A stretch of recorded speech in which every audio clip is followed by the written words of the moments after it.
Hoje nós vamos estudar aí a República Velha, só que a crise da República Velha.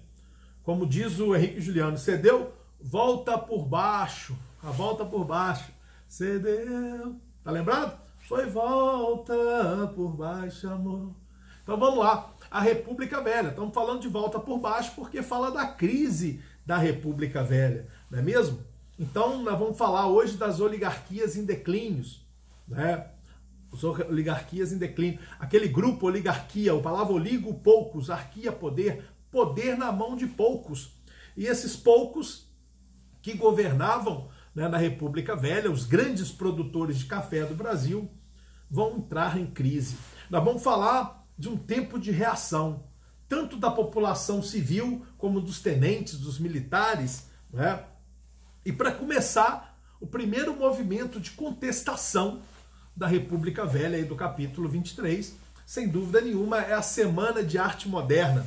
Meus amigos, a Semana de Arte Moderna, ela aconteceu em 1922, no Teatro Municipal, na cidade de São Paulo. Isso mesmo, São Paulo reuniu ali grandes artistas. Professor, quem que participou da Semana de Arte Moderna? Ó, Mário de Andrade, Oswald de Andrade, Monteiro Lobato, Anita Malfatti, o grande compositor Vila Lobos, que fez lá a música O Trenzinho Caipira.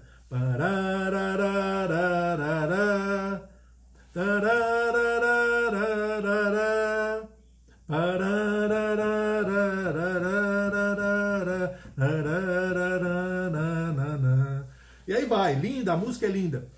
Temos também Menotti Del Picha, né? Temos Tarsila do Amaral. Gente, que coisa boa. Uma reunião de artistas sensacionais. Pessoas que naquele momento se reuniram porque eles queriam uma coisa. Eles queriam que o Brasil tivesse uma arte genuinamente brasileira. Veja bem, meus queridos, todas as artes até 1922 eram cópias daquilo que a Europa produzia. Então, a Europa lançava a arte, o Brasil copiava o estilo, o Brasil copiava. A partir de 1922, os artistas brasileiros decidiram fazer uma arte genuinamente brasileira. Uma arte que, na verdade, configurasse, que mostrasse de verdade o povo brasileiro, né? Que pudesse divulgar. Então, veja bem, a Semana de Arte Moderna em 1922 em São Paulo, no cinema também você tem Glauber Rocha, o grande Glauber Rocha. Eles queriam uma arte, gente, que mostrasse, na verdade, a realidade do Brasil, né? Então, isso vai começar a acontecer. Então, a gente diz que a Semana de Arte Moderna é um divisor na história do Brasil. E a partir de 22, a arte do Brasil, ela passa, então, segundo Oscar Pigalli, quando escreveu aquele livro para a Folha de São Paulo, sobre a Semana de Arte Moderna, ele fala assim, a arte brasileira, a partir de 22, ela vai ser genuinamente, né, brasileira e genuinamente moderna. E nascia, então, a arte brasileira, meus amigos. A Semana de Arte de São Paulo de 1922, a chamada Semana de Arte Moderna, né? Então, a cultura brasileira passou a ser simplesmente um sinônimo de modernidade. E o que eles faziam? Eles criticavam os velhos hábitos brasileiros, os velhos costumes. Então criticavam também aquela política do coronelismo, criticavam o mandonismo na República Velha, né? E muitos deles eram filhos de coronéis, homens que puderam estudar na Europa e voltam para o Brasil criticando aqueles velhos hábitos, aqueles velhos costumes, né? Então a Semana de Arte Moderna foi o primeiro movimento assim que vai fazer uma crítica contundente, né, artística à República Velha, à maneira de governar na República Velha. Você tem uma outra reação também, a reação dos militares, né? Você tem três reações dos militares. Você tem a Coluna Prestes, os 18 do Forte de Copacabana e a chamada Revolução de 30. Então vamos lá.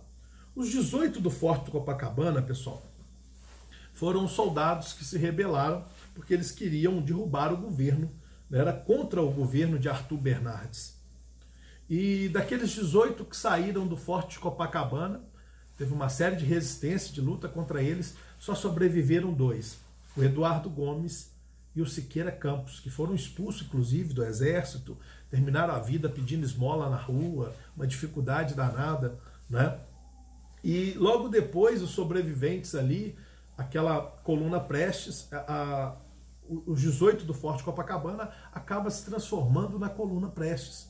Então, liderados por Luiz Carlos Prestes, a coluna, naquele momento, meus amigos, vai percorrer o Brasil de norte a sul, pelo interior. Eles vão percorrer o Brasil, só para você ter uma ideia, 25 mil quilômetros.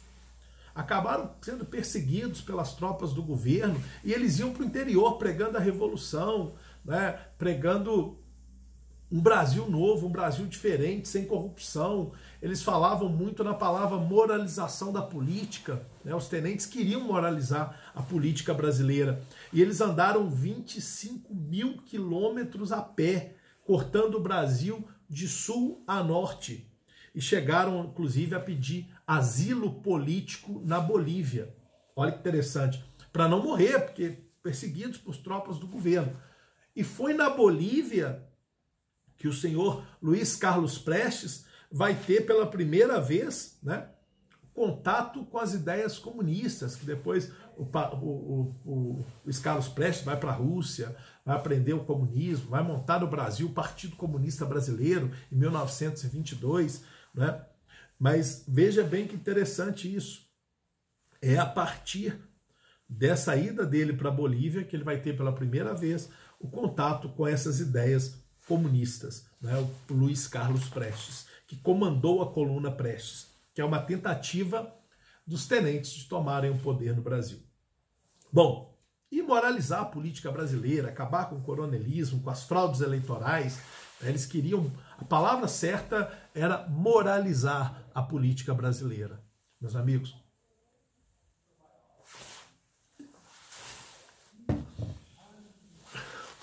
meus queridos, tornei um pouquinho de água aqui. Vamos lá. Outra revolução importante que teve a participação dos tenentes foi a chamada Revolução de 1930. Foi a revolução, ela é importante por quê? Porque ela acaba definitivamente com a República Velha e ela inicia uma nova fase na história do Brasil, a chamada Era Vargas, né?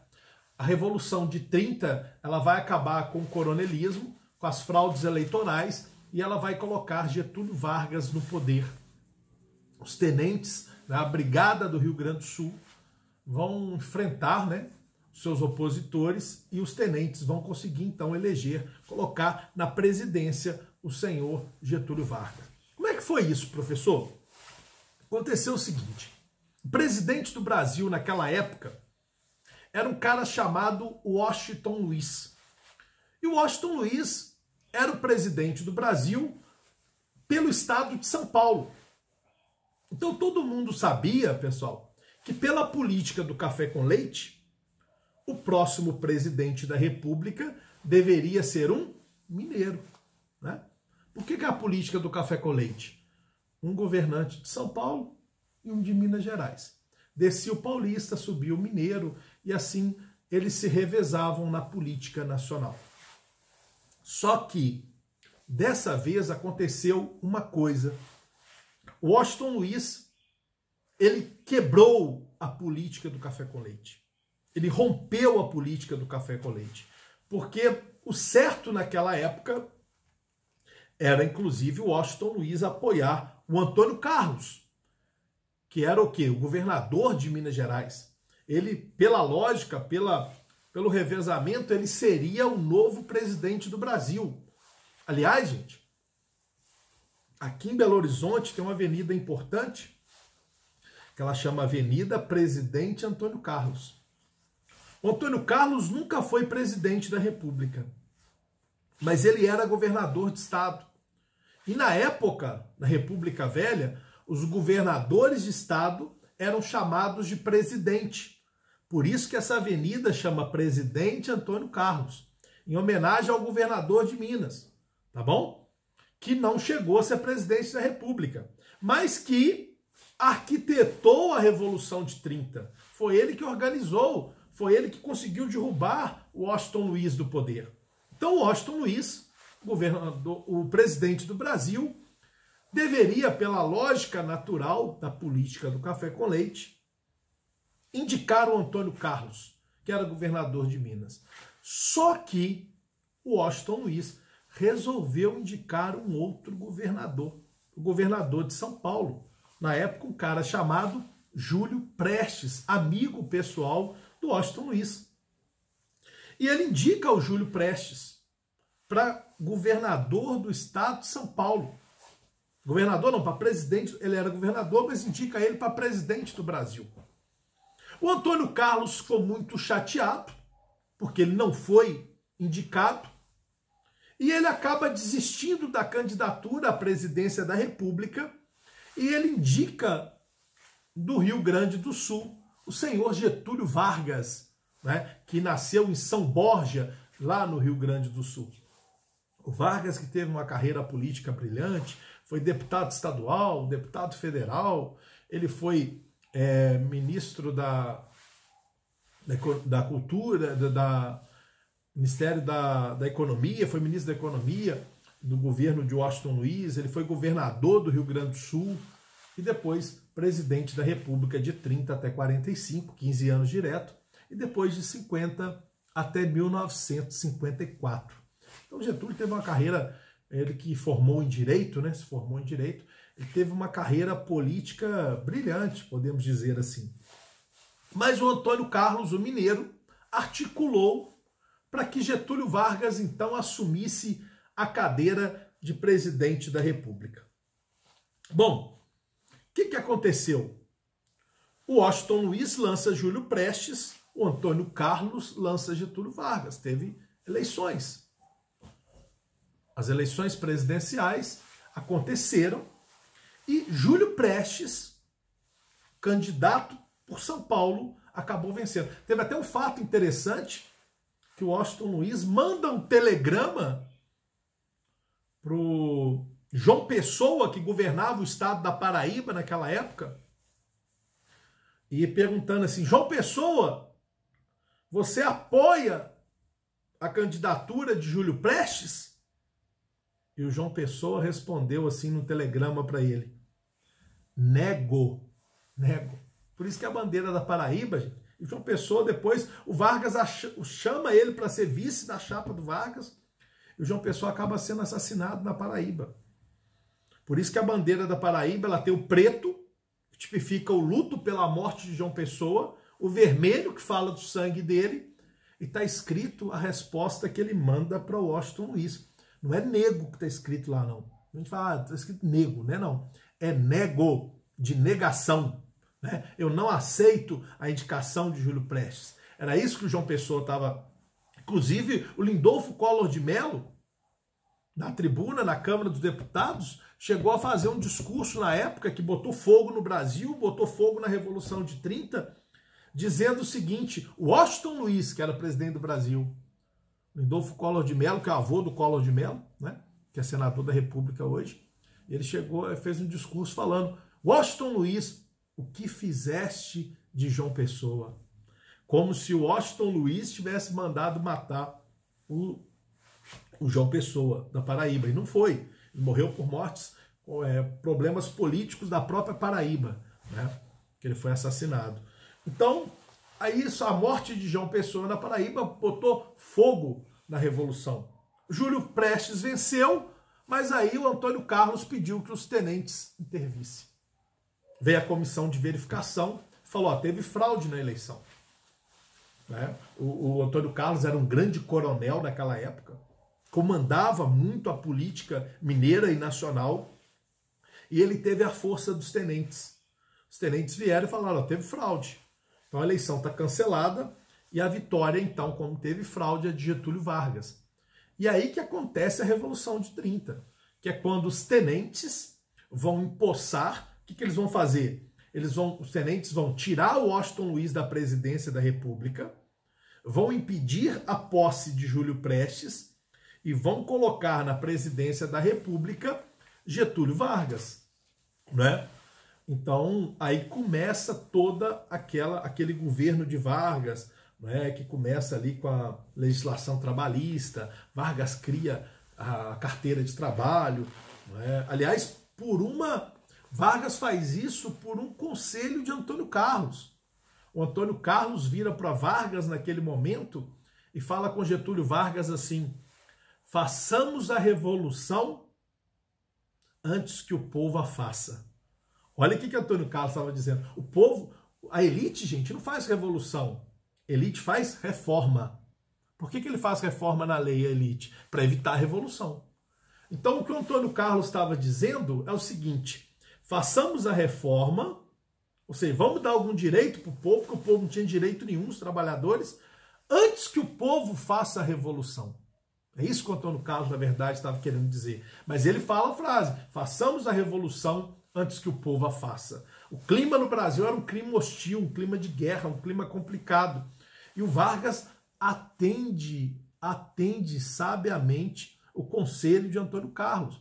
E ele cria, então, as leis trabalhistas. Ele cria a carteira de trabalho, né? Ele cria o salário mínimo.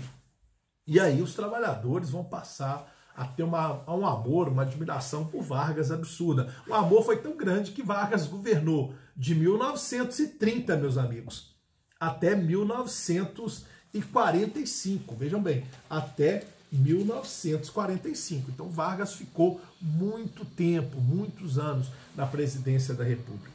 Até esse governo do Vargas é dividido em 3 fases. Você tem o governo provisório, 30 a 34. Depois de 34 a 37, o governo constitucional. E de 37 até 45, o chamado Estado Novo, que é a ditadura varguista. É quando Vargas governa durante o período exatamente da Segunda Grande Guerra Mundial. Ok? Então Vargas assume o poder na Revolução de 30 com apoio dos tenentes. Os tenentes é que vão colocar o senhor Getúlio Vargas na presidência da República. Tá certo, meus amigos? Era isso que nós tínhamos para discutir nessa aula de hoje, falando aí da crise da República Velha. Então a importância disso é que a Revolução de 30, a Revolução de 1930, feita pelos tenentes, ela vai pôr fim definitivamente na República Velha e vai iniciar um novo período na história do Brasil, a chamada Era Vargas, ou a Nova República, ok?